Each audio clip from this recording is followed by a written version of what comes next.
여러분 안녕하십니까? NBS 뉴스 24입니다. 기온이 영하 10도 이하로 내려가는 매서운 추위가 찾아왔습니다.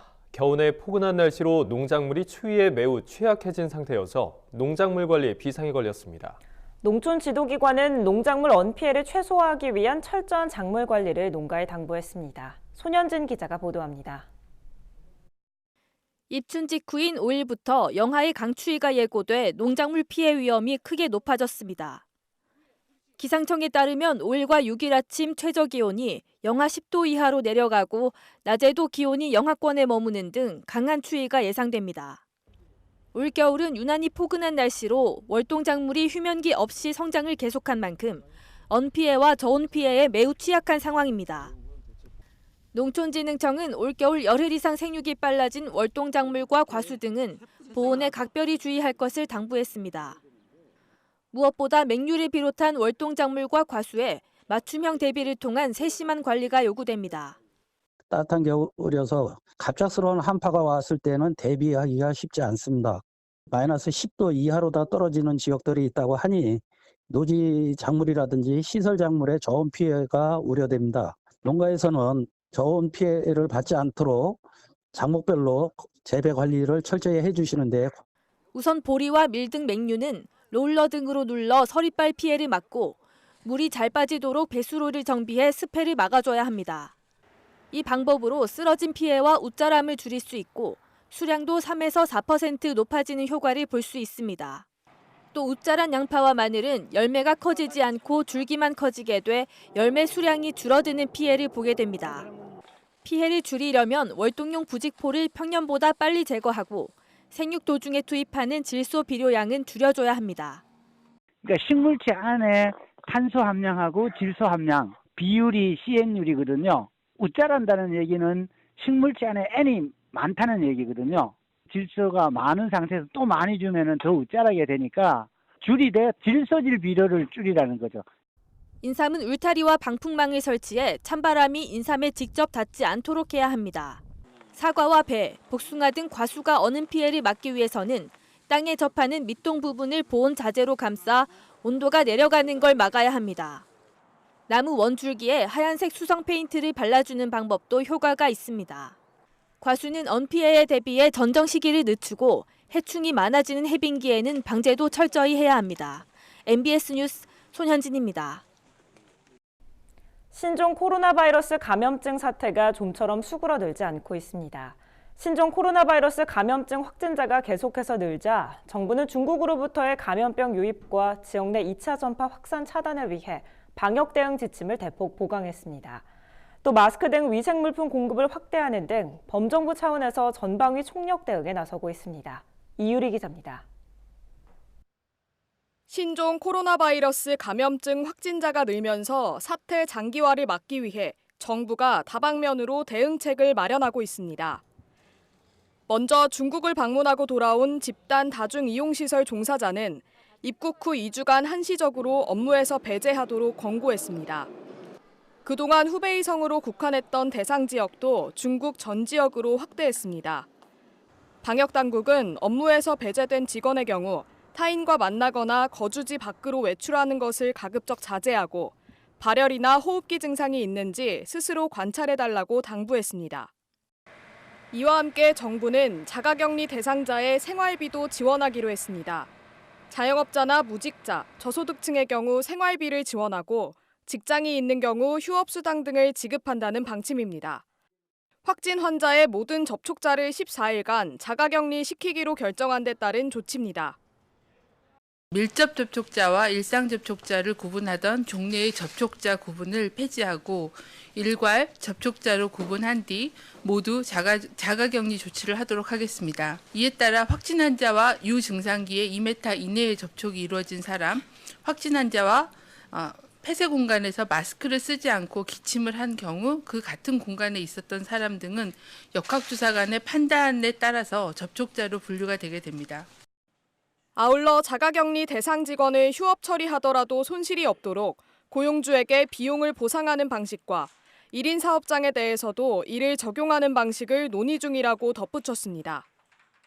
또 정부는 방역 마스크 수급에도 차질이 없을 것이라는 점을 분명히 했습니다.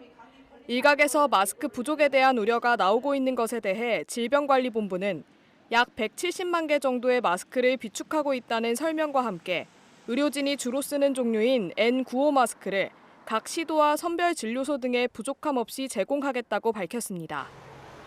또 보건용 마스크와 관련한 품절, 가격 교란 등 불공정 거래 행위를 철저히 단속하기로 했습니다. 마스크 품절과 가격 교란에 대해서는 범정부적으로 점검과 수급 관리에 나서고 있습니다. 식약처에서 매일 유통 동향을 계속 모니터링하고 있는 중이며 정부 합동점검단이 현장을 점검하고 있습니다. 이후에도 지속적으로 가격과 매점 매석 등의 문제를 점검하고 개선해 나갈 계획입니다. 한편 문재인 대통령은 4일 국무회의를 열어 신종 코로나 바이러스 감염증으로 인해 내수 경제에 부정적인 영향을 미치는 요인을 점검하고 경제 활력을 유지할 방안에 대해 논의했습니다. 문 대통령은 이날 광역단체장들에게 감염병의 지역사회 확산을 차단하기 위해서는 중앙정부와 지자체 사이의 긴밀한 협력과 공조가 절대적으로 필요하다며 가용자원을 총동원해 대응해달라고 당부했습니다. 또 정부는 긴장의 끈을 놓지 않고 한순간의 방심도, 한치의 빈틈도 허용하지 않겠다는 각오로 신종 코로나 종식에 나서겠다며 잘못된 정보를 바르게 대처해 사태 해결을 위한 공론이 잘 형성되도록 해달라고 덧붙였습니다. MBS 뉴스 이유리입니다.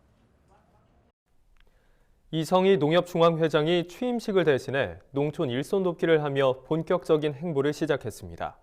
강원 홍천군의 한 딸기 농가를 방문해 현장의 목소리를 듣고 농민들과 본격적인 소통에 나선 겁니다. 농촌 일손 돕기 현장을 강창호 기자가 다녀왔습니다. 비닐하우스 안 빨갛게 익은 딸기가 덩굴 사이로 탐스럽게 보입니다. 이성희 농협중앙회장을 비롯한 농협 임직원들은 딸기 꽃눈치기 작업에 분주합니다. 한겨울이지만 20도를 훌쩍 넘긴 비닐하우스 안이라 이 회장과 임직원들의 이마에는 구슬땀이 흐르고 있습니다. 하지만 매년 일손 부족에 시달리는 농민들을 돕는다는 기쁨에 고된 줄도 모르고 작업에 열중하고 있습니다. 지난 4일 이성희 농협중앙회장을 비롯한 농협 임직원들은 강원 홍천군 김진수 씨의 딸기 비닐하우스에서 일손 돕기에 나섰습니다. 이 회장은 취임식을 대신해 농촌 일손 돕기 작업을 하며 농촌과 농민을 먼저 생각하겠다는 뜻을 솔선수범해 보여줬습니다. 그는 앞서 발표한 취임사에서도 가장 우선적으로 처음으로 만나 뵙고 대화하려는 분들이 모두 현장에 있다고 말한 바 있습니다. 이날 일손 돕기 현장에서 이 회장은 농촌 고령화와 일손 부족 등으로 어려움에 처한 농촌을 위해 다양한 방안을 모색하겠다고 밝혔습니다. 전국적으로 보급을 시켜보겠다. 왜 그러냐면 유럽이나 특히 일본 같은 데는 그 관광농원이 굉장히 활성화돼가지고 젊은 사람들이 와서 이런 체험 활동을 많이 해요. 근데 우리 농업도 그런 방향으로 가야 된다. 뭐 그냥 고령화되는 이런 농촌 사회가 좀 바뀌어지지 않을까. 젊은 농부들이 오면. 한편 일손 돕기에 앞서 열린 현장 취임식은 이 회장과 농민들의 다과회 형식으로 열렸습니다. 이 자리에서 이 회장은 홍천군 내 원로, 여성, 청년, 귀농인 등을 대표하는 농민들과 이야기를 나누며 현장의 목소리를 들었습니다. 그러며 농촌을 위한 지원을 아끼지 않을 것을 약속했습니다. 새로운 스마트 농법 개발을 통한 젊은 인구 농촌 유입에 최선을 다하겠다는 겁니다. 우리 농촌 사회에 활력을 좀 불어넣을 수 있는 계기를 마련을 해야 되겠다는 이런 생각을 저도 가지고 있습니다. 그래서 젊은 분들이 농촌에 오실 수 있도록 하기 위해서는 농협중앙에서도 앞으로 농업농촌에 대한 그 지원을 좀 아끼지 말아야 되는 거 아니냐. 조촐한 현장 취임식을 통해 본격적인 행보에 나선 이성희 회장. 농촌과 농민들을 우선하겠다는 이 회장의 철학에 농업계의 관심이 집중되고 있습니다. MBS 뉴스 강창호입니다. 전국 곳곳에 숨은 명소를 소개하는 TV 프로그램을 보다 보면 우리나라에 좋은 곳이 이렇게 많았는지 몰랐다는 생각 한 번쯤 해보셨을 겁니다. 실제로 우리 국민 가운데 10명 중 4명은 농촌 관광을 경험했다는 조사 결과가 나와 관심이 모아지고 있습니다. 수요기획 농촌 관광의 빛과 그림자. 오늘은 국민의 쉼터로 자리 잡은 농촌 관광의 현재에 대해서 알아봅니다. 김인경 기자입니다. 서울에 사는 30대 주부 지모 씨는 얼마 전 주말을 이용해 4살, 6살 자녀와 함께 국내 여행을 다녀왔습니다. 목적지는 서울과 가까우면서도 체험거리가 다양한 강원 홍천군. 지 씨는 농촌에는 볼거리와 먹을거리가 풍부해 어린 자녀들과 찾기에 제격이라고 말합니다. 최근에 아이들 데리고 강원도 홍천에 놀러 갔다 왔었는데요. 거기에는 양떼 목장도 있어서 아이들이 너무 좋아했고 메밀국수랑 감자전 그리고 한우도 먹고 왔어요. 정말 만족스러운 여행이었거든요. 그래서 날씨가 좀 따뜻해지면 국내 여행으로 강원도는 한 번 더 다녀오려고 계획 중에 있어요. 지 씨처럼 농촌 관광을 즐기는 이들이 점차 늘어나고 있습니다. 얼마 전 우리나라 국민 10명 가운데 4명은 농촌 관광을 경험했다는 조사 결과가 나와 눈길을 끌고 있습니다. 농촌진흥청이 발표한 2018 국민 농촌 관광 실태조사 결과인데요. 응답자의 41.1%가 농촌으로 관광을 다녀왔다고 밝혔습니다. 농촌 관광 경험률은 2003년 이후 꾸준히 증가 추세를 보이고 있는데요. 특히 2016년 실태조사 당시 24.4%의 응답률에 비하면 2년 만에 거의 2배 가깝게 수치가 증가해 더욱 주목됩니다. 그렇다면 국민들이 농촌을 찾는 이유는 뭘까요? 응답자의 절반 가까운 47.1%가 일상 탈출과 휴식을 동기로 꼽았고 즐길 거리와 즐거움, 새로운 경험을 위해 농촌을 찾았다는 응답이 뒤를 이었습니다. 국민들은 또 농촌에서 지역 특색을 살린 향토 음식을 맛보고 휴식을 취하고 싶어한 것으로 나타났습니다. 응답자들이 농촌에서 한 주된 활동은 지역 음식과 맛집 체험이 가장 많았고 휴식과 휴양, 농촌 둘레길 걷기가 다음을 차지했습니다. 농촌 관광은 도시민이 농촌의 지역 명소를 방문할 뿐만 아니라 농특산물 소비, 숙박으로 이어질 수 있다는 측면에서 농업소득이 점차 줄고 있는 농촌 지자체에는 절호의 기회로 활용될 수 있습니다. 실제로 농촌 관광객의 절반 이상이 당일치기 대신 1박 이상의 숙박을 했다고 응답했는데요. 숙박시설을 선택하는 기준으로는 시설의 편의성이 가장 높았고 그중에서도 농촌 민박을 경험해본 응답자들은 객실 주변 경관에 대한 만족도가 가장 높았습니다. 농촌 관광에서 지출한 1인당 비용은 평균 13만 6천 원으로 조사됐습니다. 이 가운데 식비가 31% 이상으로 가장 많은 비중을 차지했고 교통비와 숙박비, 농특산물 구입비가 뒤를 이었습니다. 도시민들이 농촌에 관광을 가면 지역 맛집에서 음식을 먹고 농특산물까지 구입해온다는 방증인 만큼 전문가들은 농촌 지자체가 부가가치 창출 수단으로 농촌 관광을 적극 활용할 필요가 있다고 조언합니다. 한편 농촌 관광을 경험하지 않은 비경험자가 농촌 관광을 하지 않은 이유로는 정보 부족과 낮은 관심이 43.6%로 나타났습니다. 농진청은 중앙정부와 지자체가 협력해 농촌의 풍부한 자원에 대한 홍보를 더욱 강화하겠다고 밝혔습니다. 정보 부족 이런 것들을 볼 때 지방자치단체가 주도적으로 농촌의 매력을 알릴 수 있는 다양한 홍보 채널을 개발해야 되겠다라는 그런 판단을 하게 됐고 앞으로 이런 것들을 농식품부하고 지자체와 같이 공유를 해서 개선이 이루어지도록 하겠다는 말씀을 드리겠습니다. 명실공히 국민의 휴식처로 자리 잡은 농촌. 이제 어떻게 하면 다시 찾는 농촌으로 만들지 정부와 지자체는 물론 농촌 지역 주민들도 깊이 고민할 때입니다. NBS 뉴스 김인경입니다. 농사를 짓다가 갑작스러운 재해로 인해 농작물에 피해를 입거나 혹은 농작업 중 발생하는 여러 사고 등에 대비해 농업인들에게 혜택을 주는 보험이 있습니다. 농작물 가축 재해보험과 농업인 안전보험인데요.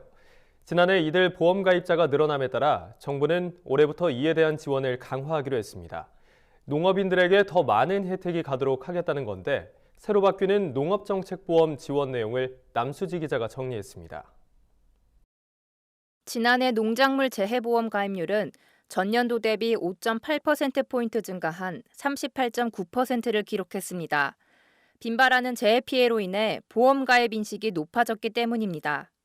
농업인 안전보험 역시 지난해 영세농가에 대한 국고 지원 강화와 근로자 보험 가입 연령이 20세에서 만 15세로 확대됨에 따라 2018년 대비 4.8%포인트 증가한 84만 5천 명이 가입했습니다.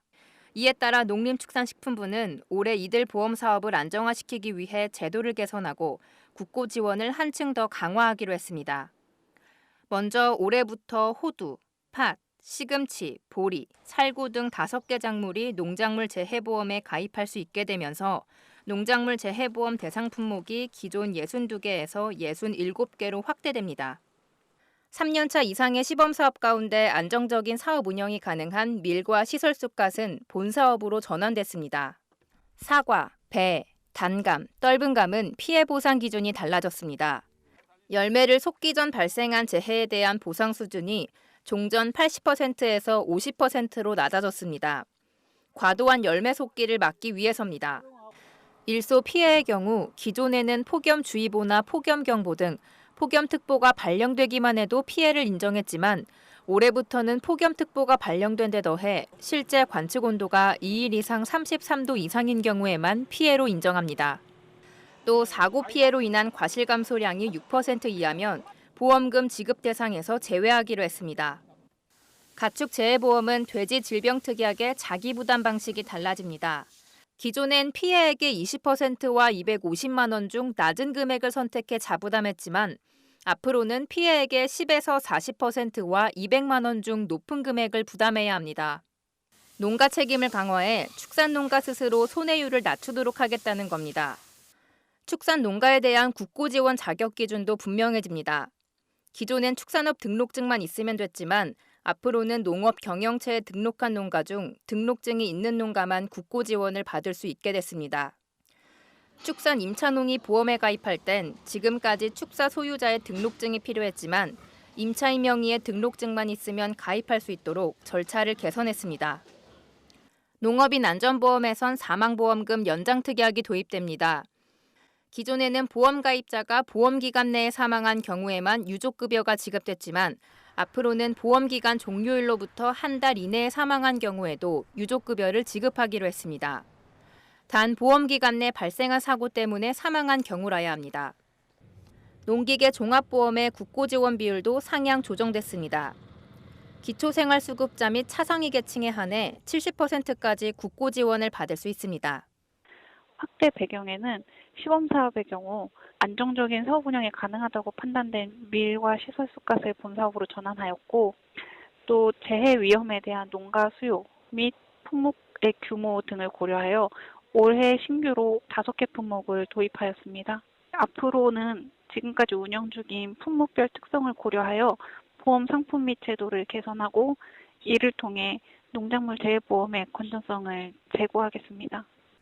한편 농기계 사고 발생 때 뺑소니를 저지른 이에 대해선 대인의 경우 사고당 300만 원, 대물은 사고당 100만 원으로 자동차 보험 수준의 사고 부담금제를 도입할 예정입니다.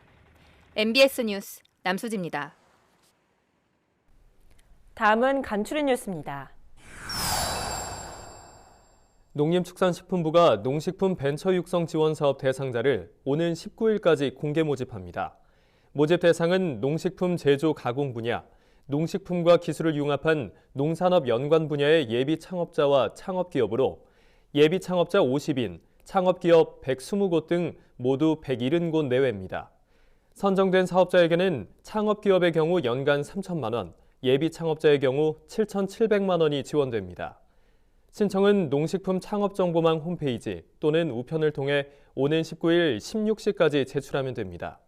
자세한 사항은 농식품부 홈페이지 또는 농식품 벤처 창업센터를 통해 확인할 수 있습니다. 경상남도는 과수농가의 고품질 안전 생산 기반 시설을 확충하고 농가 경쟁력을 강화하기 위해 올해 과수산업 발전에 총 153억 원을 투입한다고 최근 밝혔습니다.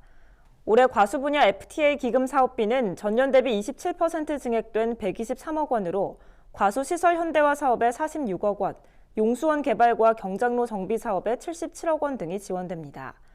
또한 도내 신소득 아열대 과실재배 농가를 대상으로 생산 기반 시설 현대화 등 5개 사업에 30억 원이 지원됩니다. 도 관계자는 과수산업 발전을 위해 생산, 유통, 수출 등의 분야별 지원을 지속해 나가겠다고 말했습니다. 국립종자원이 올해 파종할 콩, 팥과 벼 정부 보급종 종자를 유상 분양합니다. 이번에 분양하는 정부 보급종 종자는 콩 9품종 1,378톤, 팥 1품종 10톤, 벼 14품종 1,874톤입니다. 콩팥 보급종은 오는 3월 17일까지 관할 시군 농업기술센터 또는 읍면동 주민센터에 신청하면 4월부터 보급종 신청 시 선택한 지역 농협을 통해 공급받을 수 있습니다. 벼 보급종은 국립종자원의 전자민원 시스템이나 지원 또는 경기도 종자관리소를 통해 파종기 전까지 개별 신청하면 됩니다. 자세한 사항은 해당 시군 농업기술센터 또는 국립종자원을 통해 확인할 수 있습니다. 제주도 농기원 서귀포 농업기술센터가 고품질 감귤의 질적 성장을 위해 감귤 품목별 전문교육 7개 과정의 교육생을 선착순 모집합니다. 모집 과정은 비가림 월동 감귤 등 온주 감귤 재배 기술 관련 3개 과정, 만감류 새 품종, 신규 농업인 감귤 재배 기술이며 모집 인원은 7개 과정에 총 500명입니다.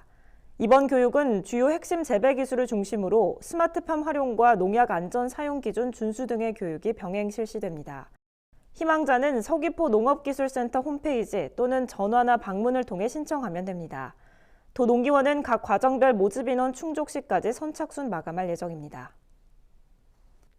저희가 준비한 소식은 여기까지입니다. NBS 뉴스 24 마칩니다. 함께해 주신 여러분 고맙습니다.